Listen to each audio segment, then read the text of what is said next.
Hello, welcome to Living the Blessing. It's my pleasure to be with you. I am Ifeanyi Okogun, and I'll be sharing with you today on the topic, the blessing of Abraham. Doubtless, Abraham is one of the most blessed human beings to have ever walked this earth, and there are a lot of things we have to do with the blessing of Abraham. First, it's important that you understand as a Christian that you have an opportunity, a privilege from God to partake in the same blessing that Abraham received. That is why Jesus came. In the book of Galatians chapter 3, verse 14, the Bible says that why Jesus came and suffered was so that we can have a participation, we can have a share in the blessing God gave Abraham. First of all, what did God promise to do for Abraham? What was God's part in blessing Abraham? There are 5 things we have to pay attention to. One is that God promised to make him a great nation. Number 2, God promised to bless him, or we might say to prosper him and make him successful in his life. Number 3, God promised to make his name great. Number 4, God promised to turn him into a blessing, otherwise to make him a channel of blessing to other people. He was not only going to be blessed, but he was also to become a distributor of blessings. That is what it means to be a blessing. And finally,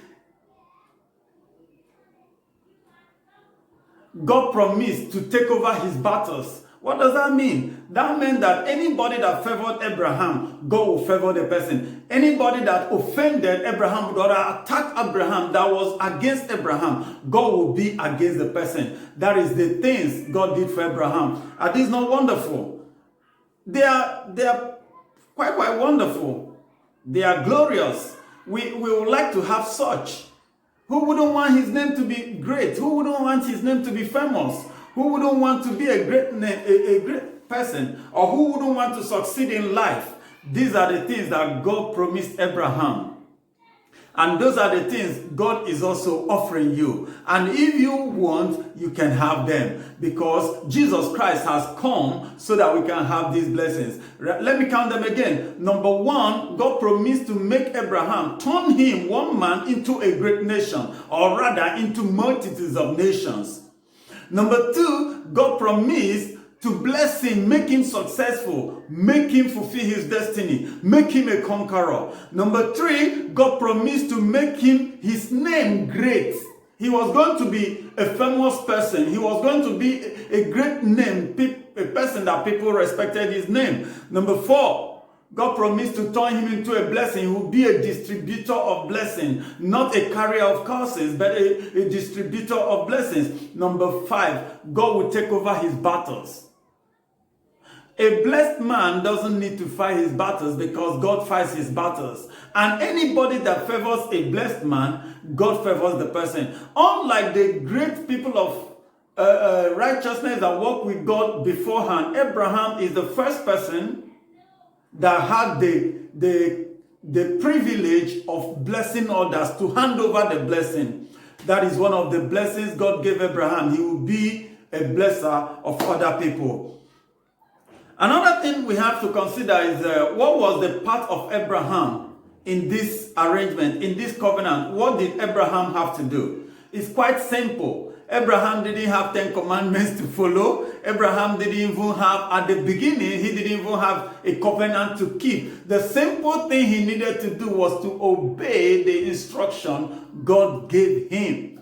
He was to be loyal to God, and then God will reward him with these 5 blessings. That's wonderful. The covenant came later on. Even the law came much later. The Bible says 430 years when Moses gave the law. But at the beginning, it was simply to be loyal to God, to listen to God, hear what God gives him, and then to obey it. And what did God tell him at the beginning? God told Abraham, leave the country of your people and go to a place I will show you. And Abraham obeyed, and went directly and got into the land God wanted to give him. That was the beginning. And at that time, God began to bless Abraham. How did the blessing affect Abraham's life? It's important we know these following things.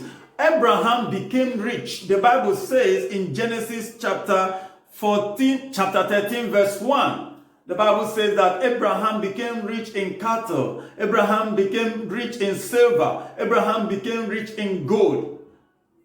We must say he had a very thriving business. He became a wealthy man. In fact, at a time, his wealth, his company, and the company of his nephew, Lot, could not be sustained in the same city. So they had to part ways. Abraham became so rich. We also know he had so many servants. He got to have many servants born in his house, many servants he bought with his money. There were so many. At a time, he had over 300 workers working for him, servants and slaves belonging to him.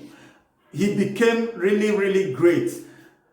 Another thing that happened is that Abraham became victorious.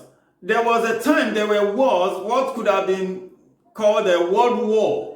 In a world war that 5 kings in alliance rebelled against a king, and 4 kings came to fight them and defeated them. But Abraham single-handedly, going with his servants and with his allies, friends, just friends like that, not nations, not kings, just his friends, they went and defeated those 4 kings that had defeated 5 kings. So God was fighting for Abraham, and that made Abraham to defeat kings, to defeat even alliance of kings, because God was fighting on his side. Another thing that happened is that Abraham had many children. Many a time, many of us think that Abraham had only Ishmael, had only Isaac. No. Abraham had Ishmael, he had Isaac, and then he had 6 sons from Keturah. The concubine he had after that Sarah had died. Abraham had many children, and these children we know had become many nations today. The fourth thing that the blessing did for Abraham is that Abraham lived a long, rich, happy life. He lived a long, rich, happy life. That's so beautiful. Sometimes you meet some people, they say, I don't want to live long, I just want to live a few years. No. Abraham was blessed. And because of the blessing, he lived a long time. He lived to be 185 years. That's a long life. I also want to live a long life. The blessing brings long life. Finally, another thing that the blessing did for Abraham is that his name became famous. In Genesis chapter 23 verse 6, when Abraham went to talk to the sons of Heth about getting a land to bury Sarah, when he spoke to them, they said, "You are a mighty prince." Abraham was famous, was respected, was honored. His name became great, that even a lot of people called him a mighty prince. That's a great name. God fulfilled his part in the life in blessing Abraham, and God will also be faithful to fulfill his own part in your own life. Then the last section of this segment, I would like to say, what did Abraham learn? And can we learn the same from him? Yes, Abraham learned a lot, and we can also learn the same from Abraham. Look at the things Abraham learned. 1, Abraham learned that by faith, God grants righteousness, not by keeping the law, not by doing great feats, just by obedience, by believing God, then God grants the person righteousness. And remember, righteousness means right standing with God. Number 2, what did Abraham learn? Abraham learned that God is absolutely and completely trustworthy. Whatever God tells you, you can rely on it. If God says he's blessing you, you can rely on it. And God has said you are blessed. So you can rely on it that you are blessed. And as you believe this word, the blessing will begin to unfold and manifest in your life. It's so wonderful. The third thing that Abraham learned that we can learn from him is that the reward for obeying God is far beyond any comparison. there is nothing that compares with the reward we get when we obey God. There are many people who will say, I don't want to do this, I don't want to do that, or whatever. They might think a lot of money or a lot of that, they might think it's so wonderful. But there is nothing that pays as much as believing God, as much as trusting God. This is so wonderful, and I hope you've been blessed in these few minutes we've had to share together. Thank you for listening, and thank you for tuning in. Once again, I am Ifeanyi Okogu, and I'm happy to be sharing this topic, the blessings of Abraham, with you on this show, the Living the Blessing. Of course, I would like you to subscribe to this channel so that when I release the next edition, probably in a week time, you'll be the first to receive it. And I'm going to be talking on another wonderful topic in a week's time. So do subscribe, and then also like the program, or click on like if you don't like the program. But if you enjoyed what I've said, click the like button. That will support us. That will encourage what we are doing. Thank you for tuning in. See you next time. God bless you. Bye.